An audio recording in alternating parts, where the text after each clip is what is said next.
Hello বন্ধুরা, অনেক দিন পরে আবার আমি ভিডিওতে এলাম। আমি অ্যাকচুয়ালি আমার ভীষণ খারাপ ছিল, সেই জন্য আমি আসতে পারিনি। কারণ আমার হাজব্যান্ড 25শে আগস্ট 2025-এ এক্সপায়ার হয়েছেন, মারা গেছেন। সেই সময় আমি পার্থে ছিলাম। মে, জুন, জুলাই, আগস্টে আমি 1 আগস্ট চলে গেছিলাম। এতদিন বাদে আবার আমি এলাম মেজামের কাছে, আবার 1 বছর বাদে। কিন্তু এবার এসে আমার এত মন খারাপ যে এই বাড়িতে ওর সাথে ঘুরে ঘুরে বেড়াতাম, আর আজকে আমি একা। আমার একটা নাতি হয়েছে 10ই আগস্ট 2025-এ। 2025-এই 10ই আগস্ট আমার নাতি, 25শে আগস্ট আমার হাজব্যান্ড চলে গেলেন। আমরা অস্ট্রেলিয়াতে এসেছিলাম, ডেলিভারির সময় থাকতে পারিনি।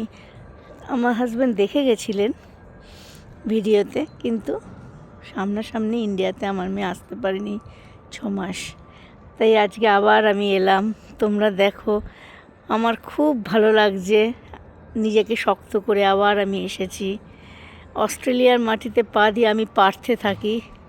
এই পার্থে এসে আজ খুব মন খারাপ করেছিল প্রথম 1 সপ্তাহ, তারপর নিজেকে সেইভাবে আমি তৈরি করেছি। এখানে খুব কনস্ট্রাকশনের কাজ হচ্ছে, সেই জন্য সামনে একটা গাড়ি আসছে কনস্ট্রাকশনের। এখানে এই মানে বালি ফেলেছে।